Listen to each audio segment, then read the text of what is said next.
Egunon, bueno, ya se acerca el otoño. ¿Queréis saber qué tiempo vamos a tener este otoño? O es más, ya el invierno, cuántas veces va a nevar. Yo sí quiero saberlo. Vamos a ver qué encontramos por ahí. Jorge Rey adelanta cómo será el próximo otoño y las consecuencias que tendrá en la sociedad. Vio venir la borrasca Filomena gracias al método de las cabañuelas. Interesante. Otra, el tiempo. La última predicción de Jorge Rey sobre el fin de la sequía en España y que él ve en las hormigas. El joven que predijo Filomena se pronuncia sobre si habrá otra gran nevada este enero. Estos medios de comunicación, y no son para nada los únicos, hay muchísimos más, atribuyen a este adolescente, porque tiene 16 años, le atribuyen el éxito no probado de haber predecido la llegada de la borrasca Filomena. Y a partir de ahí, como genera titulares, genera controversia y habla de cosas que más o menos pues todos nos gustaría saber, los medios de comunicación se lanzan sobre él y le invitan a programas de televisión. Jorge sostiene que las hormigas predicen el fin de la sequía. ¿Qué verano nos espera? Jorge Rey pronostica el tiempo a través de varios métodos de observación de la naturaleza. Hombre, invitado en el programa de Iker Jiménez, que diréis, hombre, haber empezado por ahí. Bueno, pero no es el único ejemplo. Hay más casos. Aquí en Euskadi hemos estado muchos años con el tema de las témporas y ahora todavía de vez en cuando leemos algunos artículos, como este sobre el autodenominado brujo del Goierri, una información en la sección titulada Meteorología, en el que también, en este caso, el periodista de un periódico de gran tirada da por hecho que esta persona acierta mucho en sus pronósticos. El protagonista dice que sus pronósticos o sus augurios están basados en las corrientes marinas y en el comportamiento de los animales, especialmente el de las avispas.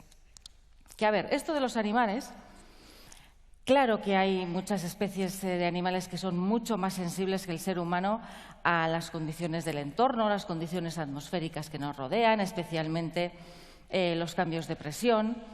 Pero si somos capaces de leer e interpretar lo que nos están, o esos comportamientos de los animales, como mucho nos pueden avanzar lo que puede llegar en los próximos minutos o en las próximas horas en el lugar de la observación, nunca en zonas más lejanas, en zonas más amplias y mucho menos a meses vista.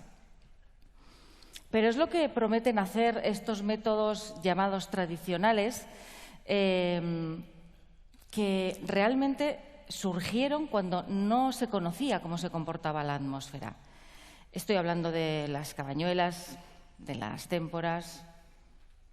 Yo no sé.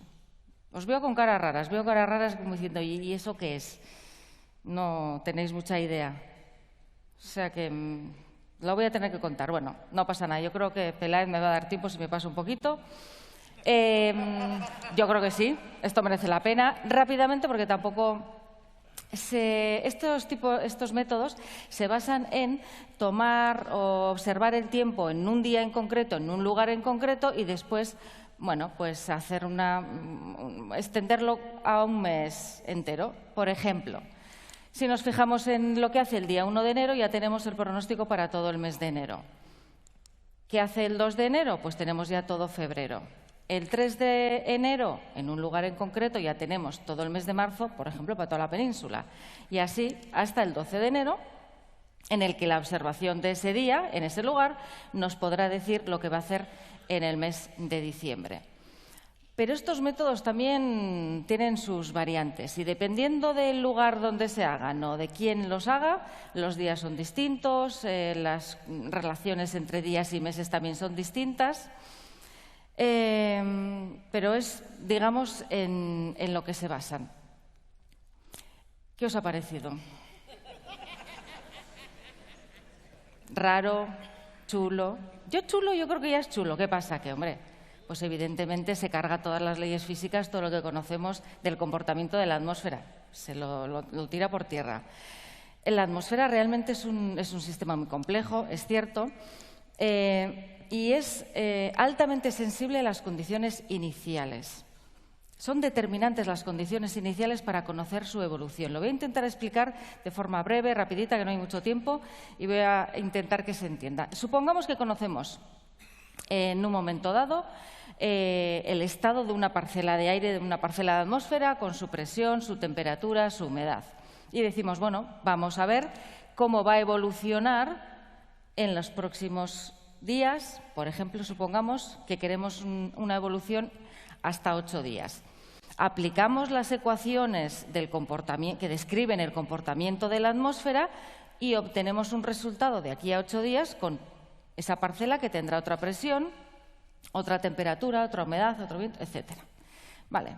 ¿Qué ocurre? Que ese estado inicial que hemos observado puede no ser perfecto, de hecho nunca es perfecto. Y realmente la atmósfera estaba en ese momento casi muy parecida a ese momento inicial que hemos considerado, pero no es idéntico, tiene unas pequeñas diferencias, un error mínimo. Cabría esperar que ese error mínimo, con el tiempo, no pasa nada, hacemos un pronóstico y al cabo de 8 días, pues el resultado que obtenemos también tiene ese pequeño error. No pasa nada, pero ¿qué pasa? Que la atmósfera no se comporta así. ¿Qué ocurre? Hemos dicho que es altamente sensible a las condiciones iniciales. Es decir, que si las condiciones iniciales no son absolutamente precisas, exactas, perfectas y nunca lo van a ser, ¿qué ocurre? Que con el tiempo ese sistema va a evolucionar hacia otro lugar y además, cuanto más alarguemos ese plazo de pronóstico, más el error se va a aumentar mucho más, de manera que al cabo de 8 días pues, pueden no tener prácticamente nada que ver una situación con la otra. Pero es más, cuando queremos hacer pronósticos a largo plazo, es decir, a un mes vista, a los pronósticos estacionales, ya no nos fijamos tanto en las condiciones iniciales, no son tan determinantes. En ese caso hay otras condiciones que son mucho más importantes para estos pronósticos y son, por ejemplo, la temperatura del agua de los océanos. Así que todas estas historias de las cabañuelas, las témporas, las hormigas voladoras, las avispas, no tienen ningún sentido, pero están ahí y lo único que hacen es desinformar, perturban la credibilidad de los pronósticos oficiales y al final acaban obligándonos a los profesionales a salir a desmentir esos pronósticos y a justificar los que hacemos basados en la ciencia. Un auténtico despropósito. Pero es que hay más perturbaciones. La teoría del caos. Evidentemente, la atmósfera es un sistema caótico y por eso, a partir de 10, 15 días, deja de tener sentido hacer los pronósticos. Como decía, más perturbaciones, porque ya me diréis, ¿qué necesidad?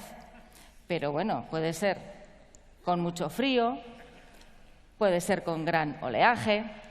Tenemos el clásico de los huracanes, a ver quién es más fuerte, el huracán o el reportero que mandamos allí.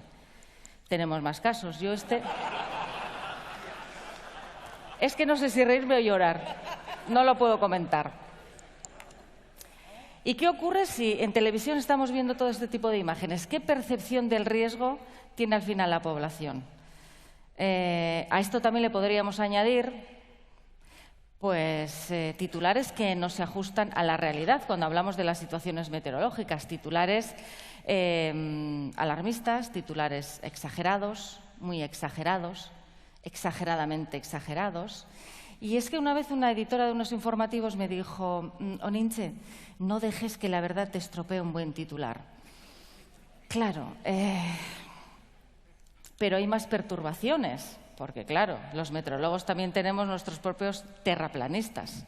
No vayáis a pensar que no. Son esas fumigaciones, porque nos están fumigando todos esos aviones que pasan y que surcan los cielos, pues nos quieren fumigar. Y claro, otra vez tenemos que salir a explicar que no, que tranquilos, que se tratan de nubes, que son esas nubes producto de la condensación de, pues esos compuestos que salen de los motores de los aviones, principalmente el vapor de agua, con lo cual, tranquilos, que son nubes. Es cierto que esto de las estelas de los aviones, aunque preocupante, no afecta a un número muy grande de personas. Perdón, espero que ninguno de aquí. Pero las desinformaciones de las que he hablado al principio, eso llega a millones de personas. Hay que tener en cuenta también el efecto amplificador de las redes sociales. Millones de personas, entre las cuales hay muchas que o no les interesa o no tienen la cultura científica mínima, de manera que al final la fuente se la toman como fiable. Luego se mezclan los pronósticos estos con los pronósticos oficiales. Al final no sabemos quién ha dicho qué, no nos importa. Y luego, claro, pues no nos tenemos que extrañar que salga el político de turno exigiendo a un servicio meteorológico que afine más los pronósticos cuando tenemos una dana encima. Y pensando en posibles soluciones a este problema, que ya sé que no es exclusivo para nada de la meteorología, pues se me ocurre ese todavía raro caso del periodismo científico. Esos profesionales periodistas, que te va a gustar, especializados en ciencia, que aquí hay ejemplos muy buenos, que podrían formar parte de todas las redacciones de todos los medios de comunicación y, como mínimo, poder filtrar y validar esas informaciones que llegan a las redacciones antes de que se difundan, porque no hay que olvidar que la meteorología es una ciencia y el pronóstico meteorológico es ciencia. Eskerrik asko.